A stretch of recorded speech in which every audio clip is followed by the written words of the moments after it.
Organic, mapagpalang umaga po. Nandito po ako ngayon para naman ako po ay mangunguha ng tae ng baka.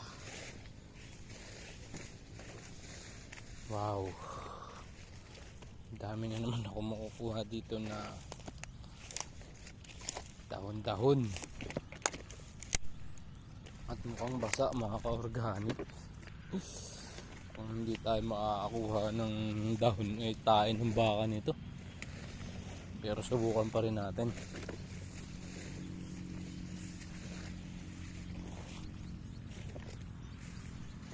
Naku, basa yung mga at mga ka-organic. Basa pa lahat. Ito po yung mga baka na local, mga local breed.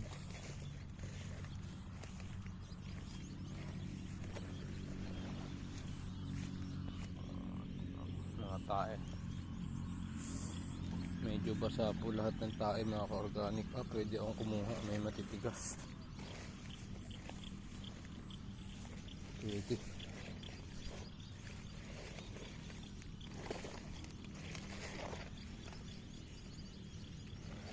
Okay, may tingi. So, dito po yung lugar na pinagkukunan ko ng mga tae to organic. Sa likod lang din po ng subdivision namin na phase 4 kung tawagin.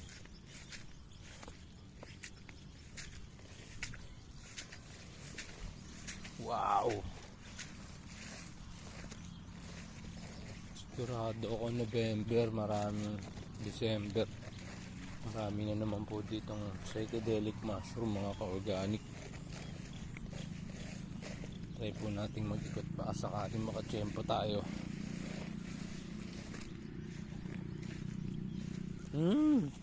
Fresh na fresh.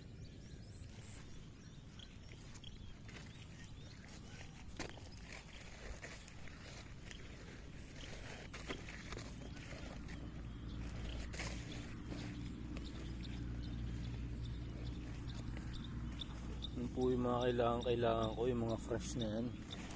Kasi ipe-ferment ko po sila.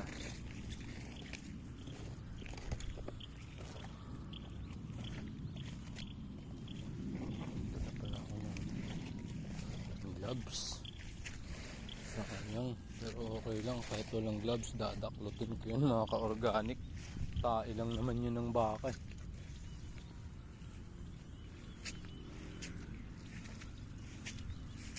Sobrang babad pa siya ngayon mga ka-organic sa tubig. Dito po ako nag-harvest ng psychedelic mushroom ko. Ito po yung lugar na punong-puno ng psychedelic mushroom noon sa mga ka-organic. Dito po madalas ako nag-hunt. Kaso sa ngayon po wala siya kasi babad siya sa tubig. So siguro by December swertein tayo na magkaroon ng mga magic mushroom dito.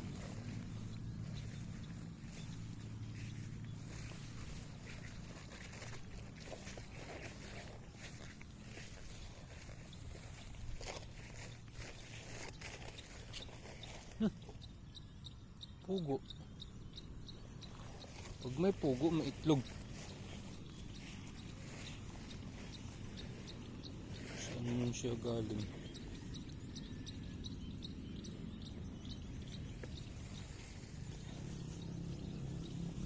Sakto mga talaga tayo ngayon ng tayo.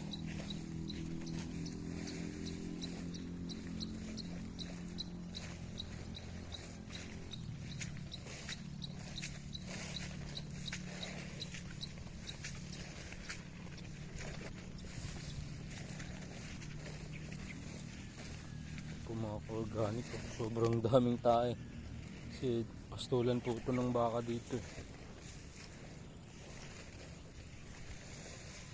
Free for all na pastulan. Uy, pwede yata magpakawala rito ng ano. Ay, hindi, madadaray din pala to.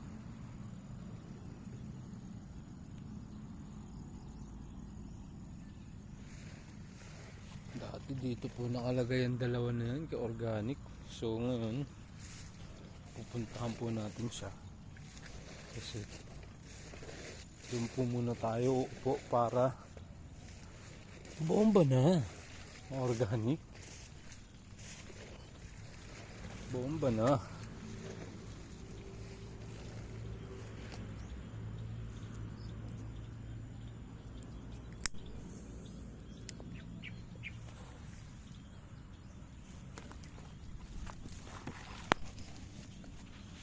Nakuha na naman po akong malaki-laki. Ganito po yung mga pinaghahanap ko.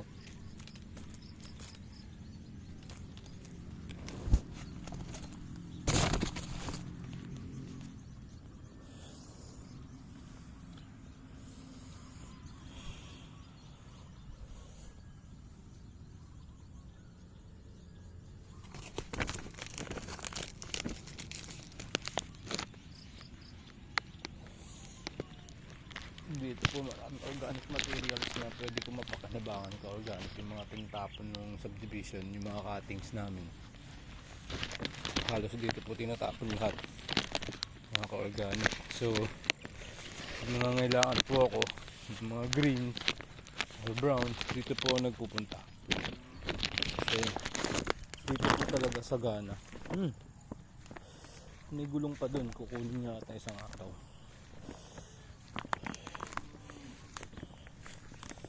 Mga organic ko.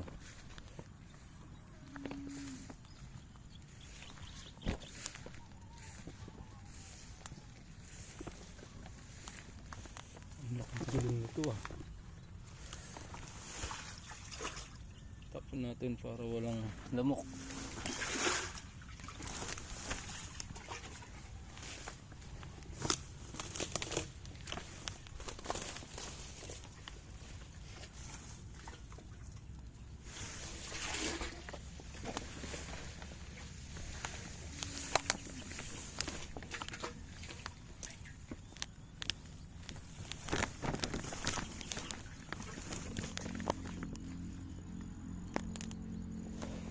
Mga ka-organic, mapapakinabangan natin to.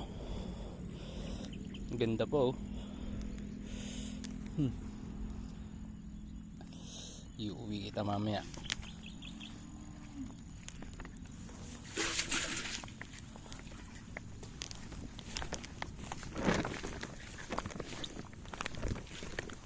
Ito, sobrang dami po makahiya dito. Ito po ay diyan ko po muna siya ilalagay. Organic. Higa po siya para hindi po siya makuha. Yan. Diyan ka muna. Libat muna ako.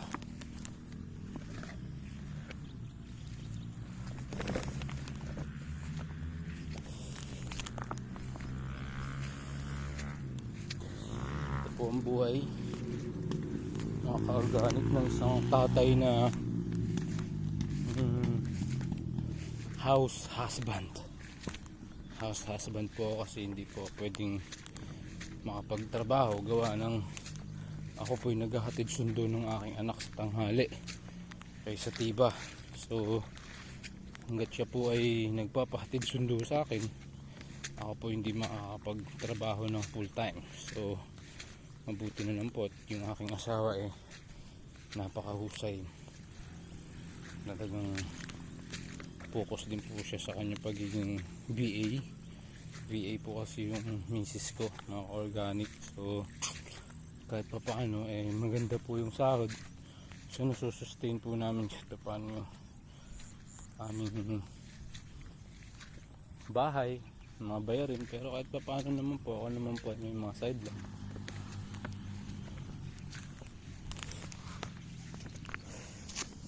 Nagre-repair po ako ng mga bubong, ng mga gutter. Kung may magtitiwala mga ka-organic eh tinatanggap po natin. Mga sideline, may nagpapadrive, ganun. Minsan naman po may papadeliver, nagpapabili. So yun lang po, sideline lang muna habang hindi pa po tayo makapag full time. Kaya sinasabayan ko po ng pagtatanim ng mga gulay, mga ka-organic, para kahit pa paano po ay makatulong ako sa misis ko.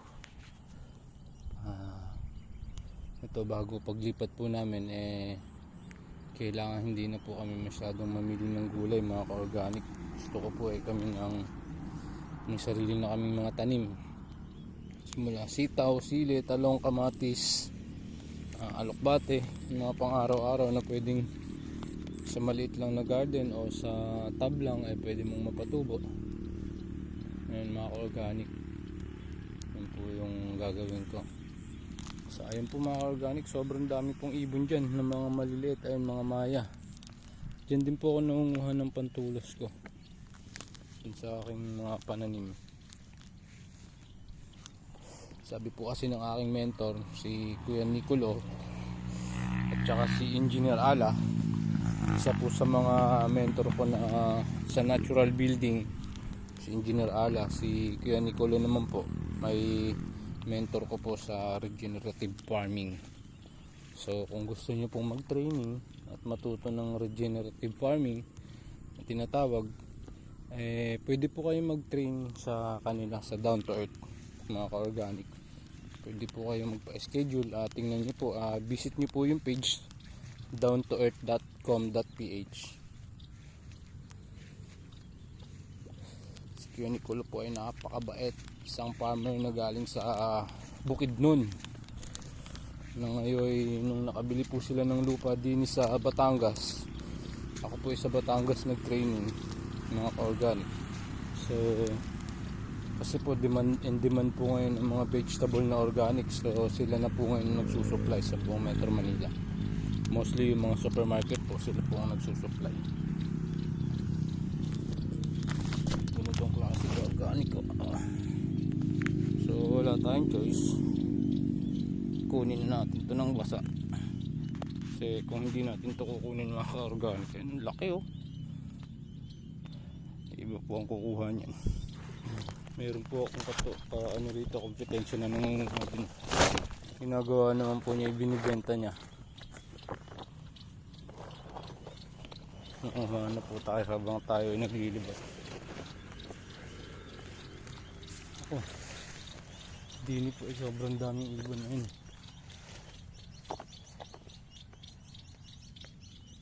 Napakadami pong ibon dyan.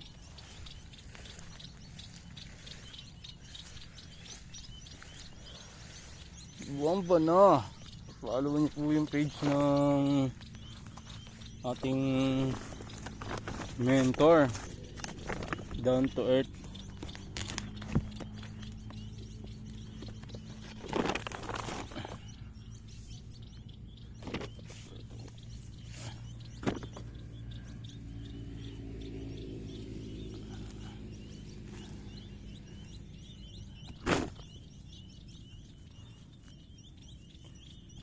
Medyo konti-konti lang po natin at mabigat, mga ka-organic.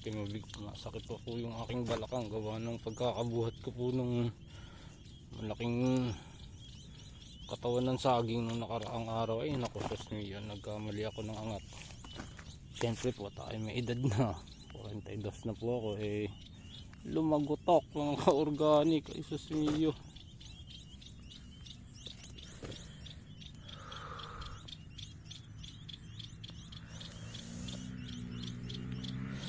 Bomba na.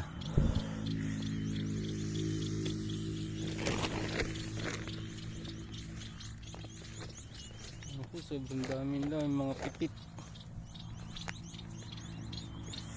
Nagpapaaraw din po sila, mga ka-organic. Dami lang yun.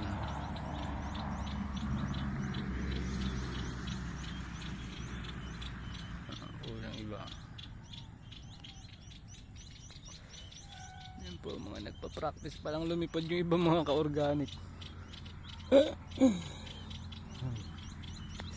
Mga kapatid ko sa pag-organic, balang araw mapapakinabangan po natin yung ating ginagawa ngayon. Ngayon malam po, masterin na po natin to kung gusto po natin makapagpa-sibol ng organikong flower. maganda, walang halong pestisidyo, purong natural. Darating po yung panahon, mapapakinabangan po natin yung ginagawa natin sa ngayon. Ang tawag ay ito po ay preparation. Nagpe-prepare na po ako para po sa legalisasyon ng ating paboritong halaman, mga ka-organic. Si Mary Jane.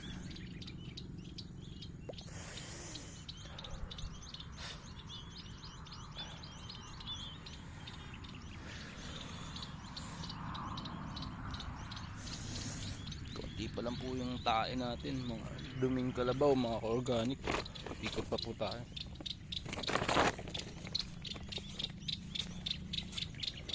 Wala po ako maha-harvest dito ng magic mushroom, gawa ng ang lupa po ay babad pa sa tubig. Pero yan po ang kainaman, gawa ng pagka yan po ay humupa, ay panigurado ang lupa po sa ilalim sagana na ng nutrients galing sa ibabaw. Organic ko. So ganda ng kunin natin habang basa, kaysa pagbalik natin at umaraw nga wala naman tayong makukuha at tayo naunahan na. Pero dadalo lang naman po kami nangunguha din yung mga organic, kaya okay lang. Kaya alam po, kailangan ko nang gumawa ng fermented na tae ng baka para po dun sa kung ginagamit ng pandilig. Huwag po tayo magtapon ng basura, mga organic, kung saan hindi po natin yung ating basura. Pagaliin po natin ibulsa yung mga maliliit na basura ng candy, o kung kayo man po ay naninigarilyo, yung upos po ng sigarilyo nyo, huwag nyo pong ipitik kung saan gawa ng maliit man na basura ay basura pa rin. So kapag lahat po ng tao nagpitik ng upos ng sigarilyo, ay Diyos ko, sa dami ng nininigarilyo ay mapupuno po ng upos yung buong kapaligiran natin. Napakaliit lang naman po ng mga ka-organic, pwede namang bitbitin o ibulsa,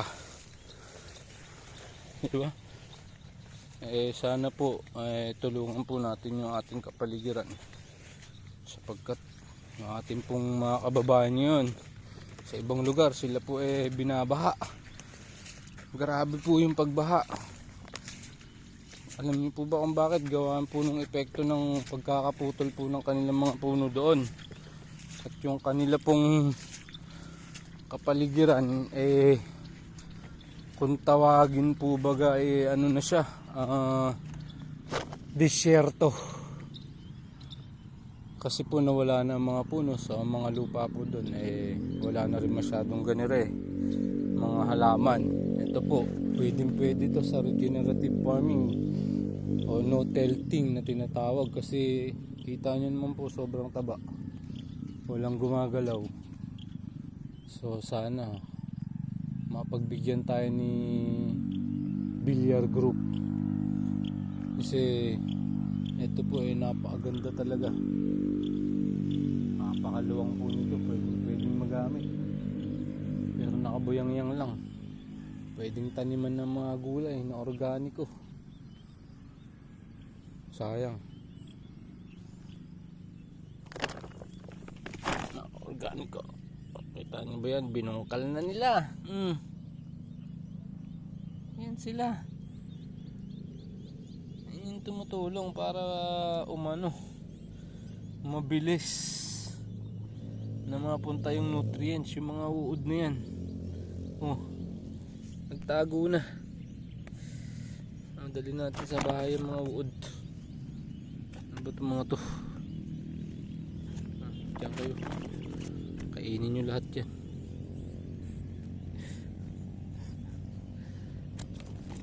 Magsawa kayo yan, mga ka-organic ko. Hindi ko po alam kung anong klaseng uod na rin, pero daling ko na po. Ayun, magsikain po kayo, kainin po nila yung mga dadaling ko.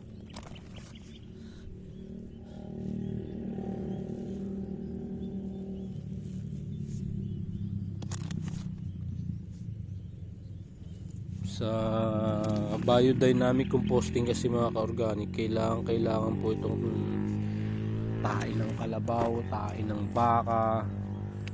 Actually, yung tae po ng baboy ngayon, pwede na rin pong gamitin. Pero sa BSF farming naman po yun. Kasi yung BSF po, yung Black Soldier Fly, lahat ng klase ng waste, human waste man yan, kaya po nilang digest. Tsaka kailangan lang naman po i-ferment yung tae ng baboy para nang sa ganun hindi po siya mabaho ka organic. Pagka tayo po ay marunong mag-ferment ng tae ng baboy, ay naku po, napakaganda po nun.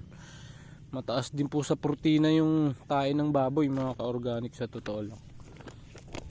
Marami rin pong pakinabang yung tae. Hello.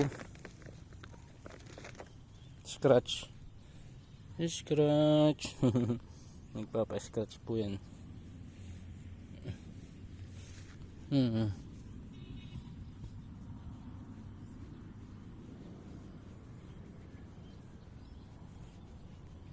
Yan po gustong gusto niyan kasi pagka nakakatihan po yung mga baka mga ka-organic eh.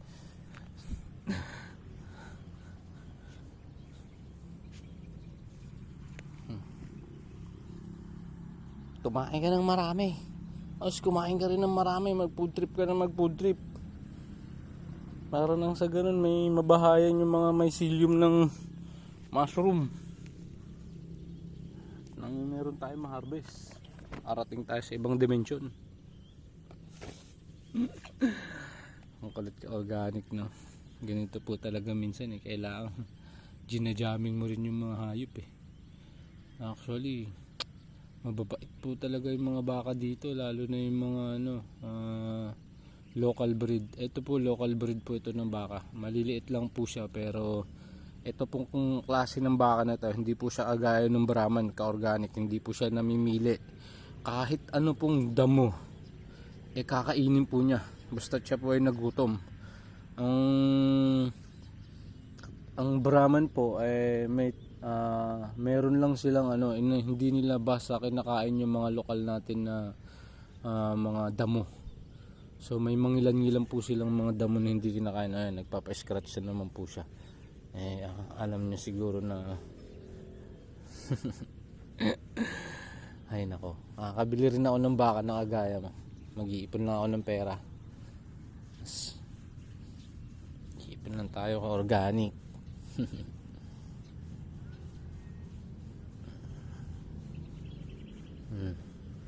Anong papangalan ko sa'yo? Ordinan. Kasi may garong kang ganyan, no? Ang ganda ng sungay niya. Ang baka po ay mayroong tatlong digestive system. Kakainin nila, tapos parang iduduwal, ililipat sa kabila, tapos basta po tatlong process yun. Pagkatapos nun, saka pa lang sila tatay. Kaya kung mag-grow kayo ng psychedelic, mas maganda pong gamitin yung tae ng kabayo. Mas maraming sustansya mga ka-organic. Kasi po itong sa baka medyo talagang ubos na. Gawa ng ilang beses na po nilang nginuya. Ayan, sumusunod na siya sa akin. Busy pa ako eh. Mamaya na lang, alis na ako.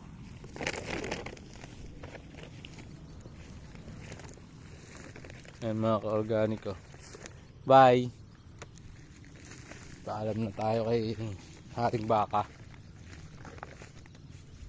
Ito, bagong tae yan. Bang! Oh my God! Ayan, lalapit na naman po siya. Papa-scratch na naman po yan mga ka-organic.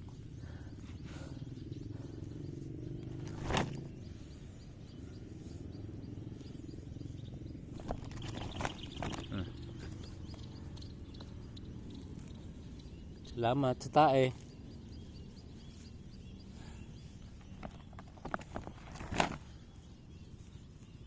Pero hindi ko na po sasagadin para may matira naman pong nutrients na maiiwan sa lupa mga organic.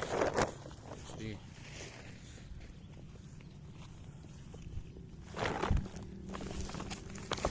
po yung iba. Mga ganito, magaganda na to eh. So, bababad ko naman po to sa drum. May tubig, 7 to 10 days. Pwede ko na po siyang gamitin pandilig. So hindi ko po ginagamit yung tubig na galing sa direct na water galing sa mga faucet kasi chlorinated po yun mga ka-organic. Isos, alam naman po natin kung anong treatment yung ginagawa na malalaking kumpanya. So gumagawa po ng sarili kong swamp fertilizer, tayo ng baka, food scraps, bones, ganun mga organic. Wag lang po yung may mga mantika, food scraps, mga nabubulok na prutas, ganun. Yan po yung, ito po yung isa ko pa pong katuwang dito ay yung mga langgam. So yung mga langgam po ay nandiryan. Actually po wala tayong kalaban kasi sa mundong ibabaw lahat dito ay magkakatuwang.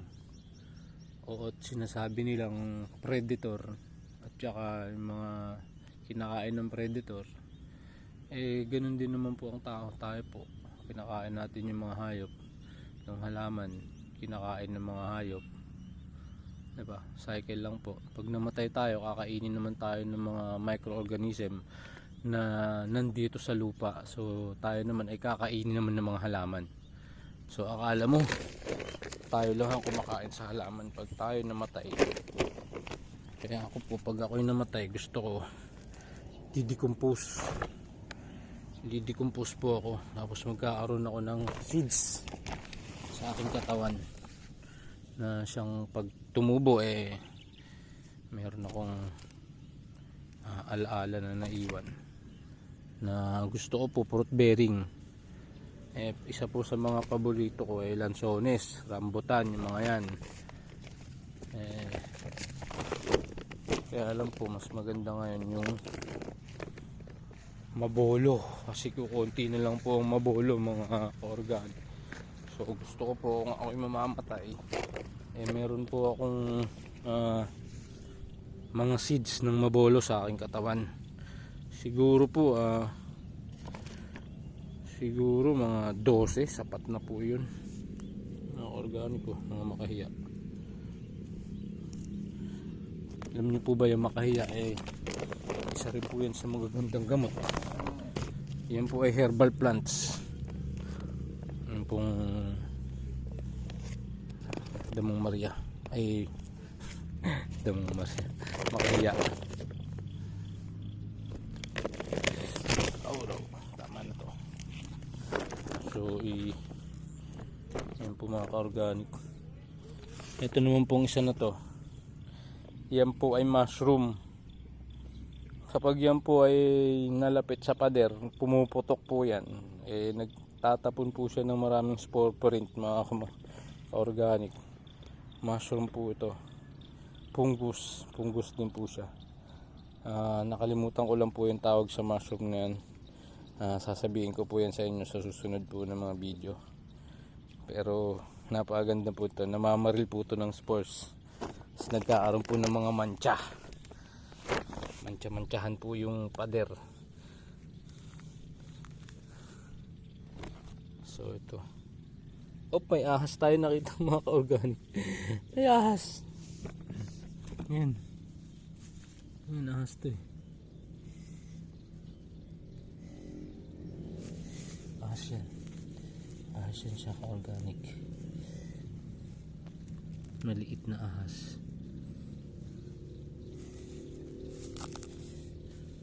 Tingnan niyo po, papakita ko po sa inyo kung bakit yun sabi. Ahas po yan. Kita niyo po, ahas po yan. Kaya lang hindi ako familiar kung ano siya ano ng ahas kasi blue, pero nasa ilalim.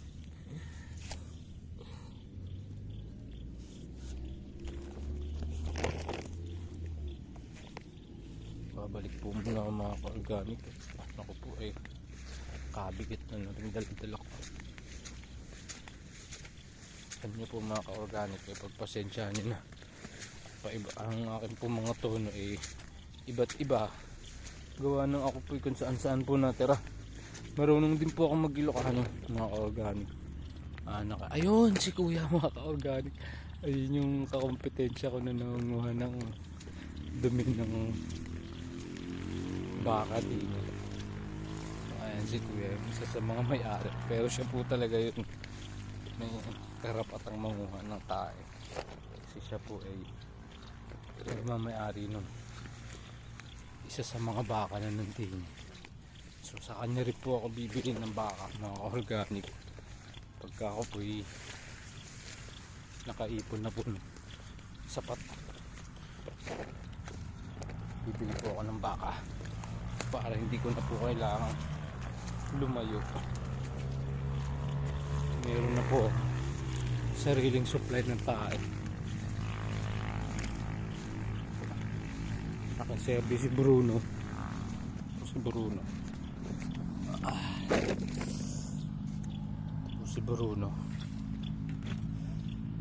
ang ating dakilang service.